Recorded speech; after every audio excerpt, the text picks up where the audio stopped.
والذين عملوا السيئات ثم تابوا من بعدها وآمنوا إن ربك من بعدها لغفور رحيم।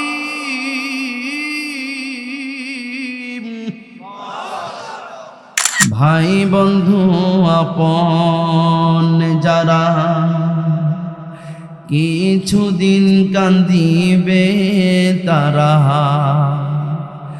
এই দুনিয়ার কোলাহলে তারাও একদিন যাবে ভুলে, ছিন্ন হবে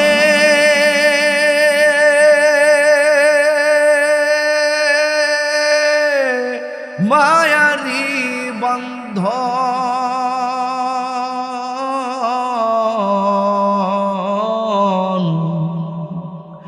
তুই মরিলে কান্দিবে কয়জন, ওরে মন তুই মরিলে কান্দিবে কয়জন। চিল্লায় বলুন ঠিক না বে ঠিক? আল্লাহ রাব্বুল আলামিন বলেন ওয়াল্লাযীনা আমিলুস সাইয়্যাতি সুম্মা তাবু মিন বাদিহা ওয়া আমানু ইন্না রাব্বাকা মিন বাদিহা লাগফুরুর রহিম।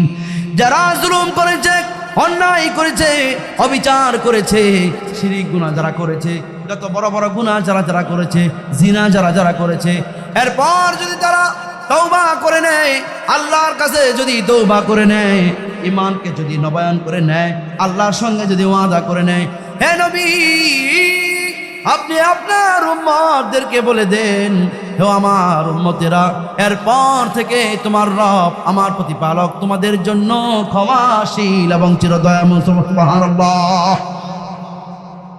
এখন তারা যদি তওবা করে নেয়, ফাইখওয়ানুকুম ফিদ্দীন, এরা যদি তওবা করে নেয়, ফাইন তাবু ওয়া আকামুস সালাতা ওয়া আতাউজ যাকাতা ফাইখওয়ানুকুম ফিদ্দীন। এখন তারা যদি তওবা করে নেয়, যাকাত যদি আদায় করে, আর এখন থেকে তারা তোমাদের দ্বীনী ভাই হয়ে যাবে। সুবহানাল্লাহ। এজন্য যারা যারা শিরক গুনাহ করবেন এদেরকে হাতে পায়ে ধরে বোঝানোর চেষ্টা করবেন যে ভাই শিরক গুনাহ করো না। এই শিরক গুনাহ একদিক দিয়ে করবেন, আরেক দিক দিয়ে মসজিদের মধ্যে গিয়ে বলবেন ওয়া ইয়্যাকা নাস্তাঈন, হে আল্লাহ তোমার কাছে কেবলমাত্র সাহায্য প্রার্থনা করি। আর এদিকে মাজারের মধ্যে গিয়ে বলবেন ও বাবা তুমি আমাকে একটা নেককার সন্তান দাও। হবে না। ইয়্যাকা না'বুদু ওয়া ইয়্যাকা নাস্তাঈন, ও মালিক তোমার ইবাদত করি আর তোমার কাছে সাহায্য প্রার্থনা করি। যেইভাবে জবান দিয়ে বলবেন সেই জবান দিয়ে আবার দুনিয়ার মধ্যে বাস্তবায়ন করবেন। পারবেন কি পারবেন না? যেমন নবীজি সাল্লাল্লাহু আলাইহি ওয়াসাল্লাম তার জীবনে বাস্তবায়ন করেছেন। সিলমান কথা, তোমার সঙ্গে কেউ যদি সম্পর্ক নষ্ট করে দেয় তুমি তার সঙ্গে সম্পর্ক অটুট রাখো। ফাতেমা কারদিন তিনি চাইলেই পারতেন মুক্তিযোদ্ধার চেতনা নিয়ে খেলতে পারতেন, বছরের পর বছর পারতেন কি পারতেন না? আবু বকর রাদিয়াল্লাহু তাআলা আনহু পারতেন কি পারতেন না? আলী রাদিয়াল্লাহু তাআলা আনহু পারতেন কি পারতেন না? পারতেন না? অবশ্যই পারতেন। এই চেতনা লালন করতে পারতেন বছরের পর বছর না। আমার রাসূল সাল্লাল্লাহু আলাইহি ওয়াসাল্লাম তো বলেছেন সিলমান কতাক, তোমার সঙ্গে সম্পর্ক কেউ যদি নষ্ট করে দিতে চায় তুমি তার সঙ্গে সম্পর্ক অটুট রাখো। نحمده ونستعينه ونستغفره ونؤمن به ونتوكل عليه ونعوذ بالله من شرور أنفسنا ومن سيئات أعمالنا من يهده الله فلا مضل له ومن يضلله فلا هادي له ونشهد أن لا إله إلا الله وحده لا شريك له ولا شبيه له ولا مثل له ولا ند له ولا ضد له خلق السماوات والأرض وجعل الظلمات والنور وخلق الشمس والقمر وخلق الملائكة والجن والبشر ونشهد أن سيدنا وحبيبنا وعظيمنا وقائدنا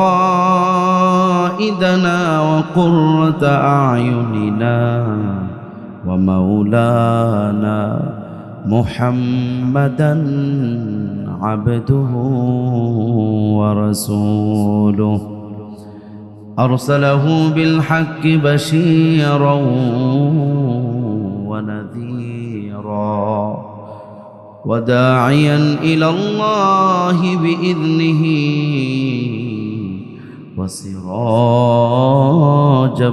منيرا فقد قال الله تعالى في كلامه المجيد وفرقانه الحميد أعوذ بالله من সবাই বলেন আমার সঙ্গে أعوذ بالله من الشيطان الرجيم بسم الله الرحمن الرحيم إنه من يشرك بالله فقد حرم الله عليه الجنة ومأواه النار وما للظالمين من أنصار وقال النبي صلى الله عليه وسلم من اشترى ثوبا ب10 دراهم وفي ثمنه درهم حرام لم يقبل الله له صلاة ما دام عليه أو كما قال عليه الصلاة والسلام إن الله وملائكته يصلون على النبي يا أيها الذين آمنوا صلوا عليه وسلموا تسليما সকলে নামাজের দুরূদ শরীফ পড়ি اللهم صل على محمد وعلى آل محمد كما صليت على إبراهيم وعلى آل إبراهيم إنك حميد مجيد اللهم بارك على محمد وعلى آل محمد كما باركت على إبراهيم وعلى آل إبراهيم إنك حميد مجيد لا إله إلا الله إله إلا الله لا إله إلا الله لا إله إلا الله لا إله إلا الله لا إله إلا الله لا إله إلا الله জোরে আর জোরে বলেন আমরা তো জিকির করতে পারি না